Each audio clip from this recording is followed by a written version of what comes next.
오늘 본문 말씀 1절을 보면 우리 호세아 당시의 시대 상황, 제가 이제 첫 번째 시간 때 말씀드리긴 했는데 이렇게 말씀하고 있죠. 우시아와 요담, 아하스, 히스기야가 이어 유다 왕이 된 시대에 곧 요아스의 아들 여로보암이 이스라엘 왕이 된 시대에 부엘의 아들 호세아에게 임한 여호와의 말씀이다 말씀하고 있는데, 다른 선지자들의 경우처럼 호세아 개인에 관한 그런 지식은, 그러니까 이야기는 제한적입니다. 1장 1절은 호세아를 부엘의 아들로 아주 굉장히 간략하게 그렇게 소개합니다. 남한국 유다 드고아에서 목자로 활동하다가 북왕국으로 보낸 아모스와 달리 그 호세아는 이제 문서를 남긴, 성경을 남긴 그런 선지자들 가운데 유일하게 북왕국 출신의 그런 선지자입니다.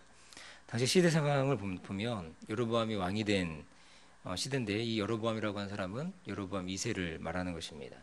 당시 북왕국은 여로보암 2세의 통치 아래에 유례없는 전성기를 구가했습니다. 정치적으로 경제적으로 번영을 구가했는데, 정치적 안정이 힘입어서 경제적 부를 축적하지만 번영의 혜택은 누구에게만 들어가느냐? 사마리아 지배층이 한정되어 그 부가 돌아가게 됩니다. 이들은 축적된 부와 권력을 이용해서 사치와 향락을 즐기고 공경에 빠진 이웃들을 돌아보지 않고, 그리고 자신들이 귀족이고 부유층임에도 불구하고 당시 일반 백성들을 향한 그런 마음들은 없었다고 하는 것입니다. 그래서 정치와 경제에서 이스라엘 사회는 가진 자들과 그다음 가지지 못한 자들의 극심한 양극화 현상을 낳게 되는 그런 모습이 있었다고 하는 것입니다. 여로보암 2세가 즉위한 이제 죽은 이후에 이스라엘은 극심한 정치적 혼돈과 거듭된 이제 쿠데타로 이제 자멸을 하게 됩니다. 주전 722년에 북이스라엘이 이제 아수르에 의해서 멸망을 당하지 않습니까? 이제 그때 그 25년 멸망당하기 이제 기간이 25년 남았는데, 그 25년의 기간 동안에 무려 6명의 왕이 이제 나타나는 것을 보게 됩니다. 그 중에 4명이 이제 쿠데타로 이제 죽게 되는 거죠. 또한 당시의 종교적 배경으로 본다면 이제 가나안에 정착한 이후에 이스라엘의 그 여호와 신앙은 굉장히 새로운 상황이 직면합니다. 이제 농사를 짓고 살게 될 수 있는 그런 상황이었는데, 이스라엘에게 이제 가장 중요한 것이 무엇이었냐면 이제 때를 따라 비를 내리는 것이 굉장히 중요했습니다. 이스라엘 팔레스타인 지역은 이제 이른 비와 늦은 비가 내려야만 이제 농사를 지어서 풍요롭게 먹고 살 수 있는 땅이 바로 이제 이 팔레스타인 지방입니다. 풍부한 강이 있는 메소포타미아나 애국과는 달리 하늘에 의존해야만 먹고 살 수 있는 그런 땅이라고 하는 거죠. 근데 이 가나안 땅에 들어와서 보니까 비를 내리는 신이 있는데, 바알과 아세라, 특히 이제 바알 신을 섬기는 것을 굉장히 중요하게 여기는 신이었습니다. 당시 이제 고대 근동에는 이제 지역신 개념이 있어가지고 이제 여호와 그러면 자기들이 광야에서 인도에 있는 신으로만 이렇게 인식하고 있는 겁니다. 그리고 이제 가나안 땅에 들어왔으니 가나안 땅에 이제 있는 지역신, 이 바알 신을 잘 섬겨야 자신들이 잘 먹고 잘 살 수 있다라고 하는 그런 마음들이 있었다고 하는 것이죠. 그래서 이제 사람들은 바알 신과 이제 여호와 신에 대한 이제 거기에서 이제 저울질을 하게 되는 거죠. 그러면서 어떤 신을 믿어야 잘 먹고 잘 살 수 있을까? 이제 이런 생각 때문에 여호와를 버리진 않지만 이제 그들 마음 가운데 있는 신은 무엇이냐면 이제 바알을 따르게 되는 그런 모습이 있다라고 하는 것입니다. 그래서 가나안은 선물로 받은 이스라엘은 땅을 주신 여호와께 전적으로 의존하지 않고, 그리고 가나안 원주민들을 섬겼던 바알을 아주 자연스럽게 섬기게 되었다라고 하는 거죠. 특히 이스라엘의 그 가나안의 바알 제사가 그들에게는 굉장히 매력으로 다가왔습니다. 무엇이 매력이냐면 그들의 제의, 그러니까 제사 의식이 굉장히 매력이었던 거죠. 바알의 제사 의식은 여러분들 잘 알 것입니다. 바알 신전에 여자 사제들이 있는데 그 여자 사제라고 해서 사제라고 하지만 그들의 사제가 아니라 거기에서 일하는 이제 그런 매춘하는 집단이었다고 하는 것입니다. 그래서 그곳에서 이제 집단적인 그런 이제 행위가 있었다라고 하는 거예요. 그렇게 하면서 바알을 흥분시켜서 비를 내리게 하는 겁니다. 그러니 바알 종교가 그들에게는 매력으로 다가올 수밖에 없었다고 하는 것입니다. 그래서 오늘 호세아에게 말씀하시는 것이 무엇입니까? 그들의 영적 상태, 영적 상황, 그들의 음란함, 그런 것들을 보면서 하나님 말씀하시는 것이 음란한 여인을 아내로 맞이해라, 그렇게 말씀하시는 것입니다. 음란한 이 땅의 백성들을 꼬집어서 그렇게 하나님의 아픈 마음을 그렇게 담아 얘기하고 있다라고 하는 것입니다. 하나님 아버지의 마음이 어떠한가, 이거를 잘 보여주고 있는 거죠. 오늘의 본말씀 2절을 보면 이렇게 말씀합니다. 여호와께서 비로소 호세아로 말씀하시니라. 여호와께서 호세아에게 이르시되 너는 가서 음란한 아내를 취하여 음란한 자식을 낳으라. 이 나라가 여호와를 떠나 크게 행님했다. 그렇게 말씀하고 있는 거죠. 여기서 호세아에게 비로소 말씀했다라고 되어 있는데 이 비로소라고 하는 것은 처음으로라는 뜻을 갖습니다. 그러니까 여호와 하나님께서 호세아에게 처음 말씀하신 거 나타나서 이제 선지자로 부르시고 처음 말씀하시는 내용이 뭐냐면 음란한 아내를 취하라고 하는 거예요. 놀랍죠. 음란한 아내를 취해서 음란한 자식을 낳아라. 선지자인데도 불구하고 그렇게 이야기하고 있다고 하는 것입니다. 하나님 아버지의 마음이 무엇입니까? 이것을 발견하는 것은 어렵지 않습니다. 오늘 호세아가 낳은 세 명의 자녀 이름을 보면 하나님 아버지의 마음이 어떠한가 이것이 아주 잘 나타나 있습니다. 첫째 이름이 무엇입니까? 이스르엘이죠. 이스르엘. 어떤 이름과 굉장히 비슷하지 않습니까? 그러니까 이스라엘과 굉장히 비슷한 이름입니다. 그런데 이 뜻은 굉장히 완벽히 다릅니다. 굉장히 상반된 뜻을 가지고 있다라고 하는 것입니다. 이스라엘 어떤 뜻입니까? 이스라엘은 하나님과 겨루어 승리하다 또는 하나님의 왕자 이런 뜻입니다. 굉장히 축복의 이름이 이스라엘입니다. 그런데 어떻습니까? 이 이스라엘이라고 하는 것은 뜻이 어떠냐면 하나님께서 쫓아버리겠다. 이것이 바로 이스라엘입니다. 그래서 북왕국 그 최고로 악한 왕, 그 아합의 왕가가 패망한 장소가 어디냐면은 이스라엘이었다라고 하는 거예요. 하나님께서 왜 이렇게 이름을 지으십니까? 하나님을 멀리하고 죄악을 가까이하는 이스라엘을 이제는 더 이상 참고 봐줄 수가 없다라고 하는 거예요. 그래서 호세아를 부르시고 또 남왕국에서 있던 아모스를 부르시고 또 많은 선지자들을 부르셔서 그렇게 회개를 촉구하는 그런 하나님의 말씀을 주심에도 불구하고 그들은 그것을 듣지 않고 있다라고 하는 거죠. 그래서 결국은 자신의 마음을 담은 선지자 호세아의 삶을 통해서 그러니까 선지자의 삶을 통해서 너희들이 어떤 모습으로 살아가고 있는가를 보여주고 있다라고 하는 것입니다. 둘째 이름은 뭐냐? 이렇게 보니까 둘째는 딸을 낳았는데 이름이 로루하마입니다. 그러니까 루하마 그러면은 긍휼히 여기다라는 뜻이에요. 루하마는. 근데 부정사 로가 붙습니다 앞에. 그러니까 어떤 뜻이냐면 긍휼히 여기지 않겠다 이런 뜻을 가지고 있는 거예요. 이렇게 말씀하시는 겁니다. 하나님께서는 우리의 죄악을 보시고 곧장 심판하시고 벌을 주시는 하나님이 아니십니다. 우리가 돌아오기만을 기다리시는 분이 바로 우리 하나님이라고 하는 것입니다. 이스라엘 보십시오. 그들이 얼마나 많은 범죄 가운데 있었습니까? 그들이 얼마나 많이 넘어졌습니까? 그들이 얼마나 많이 하나님을 떠났습니까? 그럼에도 불구하고 하나님께서 오래 참으시는 그런 모습을 보여준다라고 하는 거예요. 북이스라엘은 여러분 아시는 것처럼 선한 왕이 단 한 명도 없습니다. 모두가 다 악한 왕입니다. 모두 다 악한 왕일 뿐입니다. 하나님께서 그들을 돌이키시기 위해서 어떻게 하십니까? 그들을 곧장 멸하지 않으십니다. 계속적으로 그들을 기다리시고 선지자들을 보내시고 그들이 회개하기만을 기다리십니다. 그런데 그들이 취한 행동이 무엇입니까? 악함이라고 하는 거예요. 하나님을 거부하고 바알과 아세라를 섬기는 것을 즐겨합니다. 이제 하나님께서 참으실 수가 없는 거죠. 더 이상 긍휼로 그들을 기다려주시지 않겠다. 그렇게 말씀하는 것입니다. 그래서 호세아의 아이가 태어날 때 그 이름을 지으면서 하나님 아버지의 마음을 분명하게 보여주고 있다고 하는 거예요. 6절에 보니까 이렇게 말씀하죠. 내가 다시는 이스라엘 족속을 긍휼히 여겨서 사하지 않겠다. 그렇게 말씀하십니다. 얼마나 무서운 하나님의 심판입니까? 우리를 향하여 참으시고 기다리시지만 이제 때가 되시면 분명히 하나님의 심판이 있다라고 하는 것입니다. 하나님께서 이 땅을 지금도 통치하시고 다스리시고 섭리하십니다.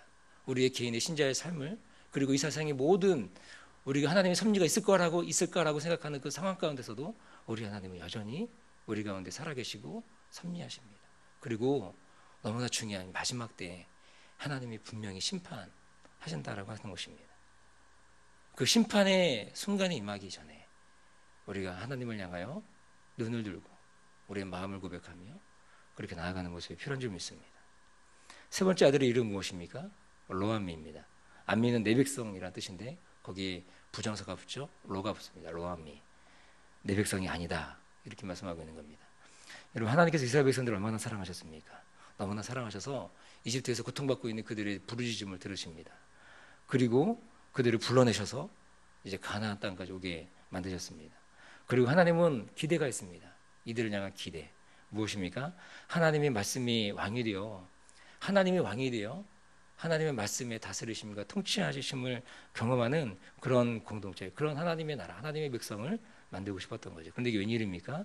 이스라엘은 들어가자마자 바알과 아세라를 섬깁니다. 이방 신의 매력을 느낍니다. 이유가 있죠. 방금 제가 말씀드렸죠. 바알 종교의 제사 의식에 이들의 마음이 뺏깁니다. 그래서 이 이방 종교라고 하는, 특별히 이 바알 종교라고 하는 건 제사 의식이 전부예요. 다른 게 아무것도 없습니다. 그들에게 뭐 경전이 있는 것도 아니고 제사 의식이 전부라고 하는 거예요. 제사 의식만 잘하면 됩니다. 그러면 복을 받는다라고 그들은 얘기하는 거예요. 그러나 야훼 신앙, 여호와 신앙은 제사나 번제보다 우선적으로 해야 될 것이 있어요. 그것은 바로 뭐냐면 진실과 인애와 하나님을 아는 지식이 필요하다라고 하는 것입니다. 이방 종교는 제사만 잘 지내면 됩니다. 그를 그 신이라고 하는 존재를 그냥 만족시키면 됩니다. 그런데 우리 하나님은 그 제사 의식에 우리 마음이, 하나님의 마음이 있는 게 아니라고 하는 거예요. 먼저 우선적으로 있어야 될 것이 진실이고 그리고 인애고 하나님의 아는 지식을 원한다는 것입니다. 그래서 호세아가 나중에 4장 1절에 무엇을 말하느냐 이렇게 말씀합니다. 이스라엘 자손들아 여호와의 말씀을 들으라. 여호와께서 이 땅 거민과 쟁변하시나니 이 땅에는 진실도 없고 인애도 없고 하나님을 아는 지식도 없다. 그렇게 얘기하는 거죠. 그러면서 6장 1절부터 3절 우리가 잘 하시는 말씀이 있죠. 이렇게 말씀합니다. 오라 우리가 여호와께로 돌아가자. 여호와께서 우리를 찌셨으나 도로 낫게 하실 것이요 우리를 치셨으나 싸매어 주실 것입니다. 여호와께서 이틀에 우리를 살리심에 제3일에 우리를 일으키시리니 우리가 그 앞에서 살리라. 그러므로 우리가 여호와를 알자. 힘써 여호와를 알자. 그의 나오시면 새벽빛같이 일정하니 비와 같이 땅을 적시는 늦은 비와 같이 우리에게 임하시리라 하니라. 우리에게 필요한 것이 무엇입니까? 이 당시 이 이스라엘 백성들뿐만 아니라 오늘을 살아가는 저 여러분들에게 필요한 것은 그것은 바로 여호와를 아는 지식이 필요합니다. 힘써 여호와를 알아가는 일이 우리 가운데 필요합니다. 이것을 알 때 무엇을 경험하냐면 바로 이른 비와 늦은 비를 주시는 하나님을 경험하는. 그들은 바알이 비를 준다 생각했죠. 그러나 여전히 그들에게 하나님은 바로 여호와 하나님밖에 없다고 하는 거예요. 그들에게 필요한 양식을 제공해 주시는 그분이 바로 여호와 하나님이라고 하는 것입니다. 이른 비와 늦은 비를 주시는 그 하나님.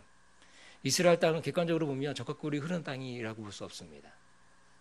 그 땅은 하늘에서 주시는 비가 아니면 먹고 살 수 없는 땅이라고 하는, 농사를 짓는 것이 너무나 힘듭니다. 그러나 하나님이 주시는 이른 비를 경험하고 하나님이 주시는 늦은 비를 경험할 때, 그때 철저히 하나님을 의지할 때, 그때 그 땅은 적과 꿀이 흐르는 땅이 된다라고 하는 거예요. 우리가 현상적으로는 적과 꿀이 흐르는 땅이 아니지만, 그러나 그 땅 안에 어떤 분을 의지하느냐가 그들이 적과 꿀이 흐르는 땅이 어떻게 되느냐가 결정된다라고 하는 겁니다.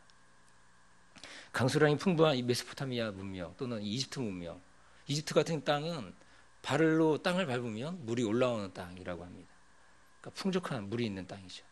그래서 그들은 수고 노력 없이 그렇게 인간의 노력으로만으로도 충분히 살아갈 수 있는 땅입니다. 그러나 이 가나안 땅이라고 하는 땅은 하나님이 도와주시지 않으면은 결코 살아날 수 없는 땅이라고 하는 거예요. 그래서 이른비, 그러니까는 10월에서 11월에 그때 이제 파종할 때 이른비가 내립니다. 그때 파종하는 거예요. 그리고 난 다음에 우기가 언제냐면 이스라엘 땅은 3월과 4월이 우기입니다. 그때 많은 강수량을 늦은 비를 내려서 그때 이제 풍성한 열매를 맺게 하는 거예요. 그리고 난 다음에 이제 수확을 하게 되는 것입니다. 하나님이 도와주셔야만 살아갈 수 있는 곳이 어디냐? 바로 가나안이라고 하는. 그러면 가나안이라고 하는 이 땅 자체에 굉장히 큰 의미가 있다라고 하는 겁니다. 우리가 살아가는 이 땅도 어떠합니까? 가나안 같은 건 아닙니까? 하나님이 도와주셔야만 살아갈 수 있는 땅이라고 하는 것입니다. 하나님 도와주셔야만 살아갈 수 있는 존재가 바로 저와 여러분들이라고 하는 겁니다. 근데 어떻게 주님을 의지하지 않고 우리가 살아갈 수 있겠습니까? 어떻게 기도하지 않을 수 있겠습니까? 어떻게 하나님과 교제하지 않을 수 있겠습니까?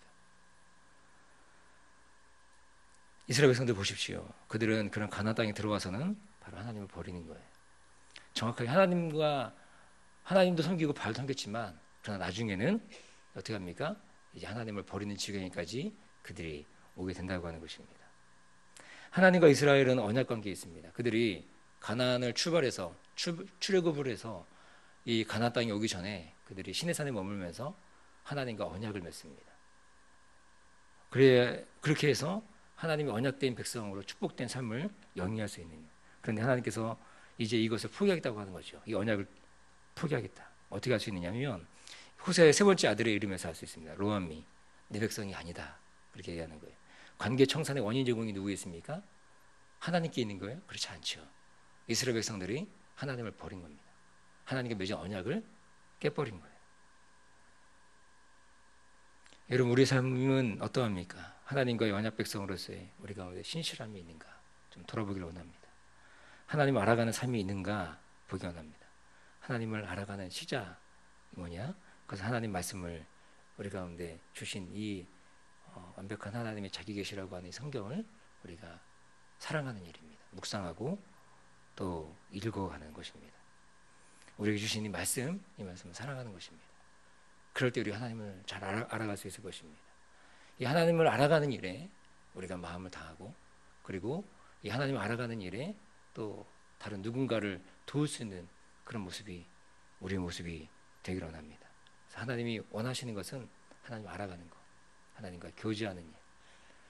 우선적으로 우리가 하나님을 예비하기 이전에 이스라엘 백성들이 이 제사만 잘 드리면 된다라고 생각하는 이것 이전에 우리가 있어야 될 것이 무엇이냐, 하나님 기뻐하시는 예배는 무엇인가, 이것도 우리가 한번 생각해 볼 필요가 있다고 하는 것입니다. 하나님을 잘 알아가는 그런 은혜가 저희 여러분 가운데 있기를 주님의 이름으로 간절히 축복합니다. 기도하기 전에 광고 말씀 먼저 드리겠습니다.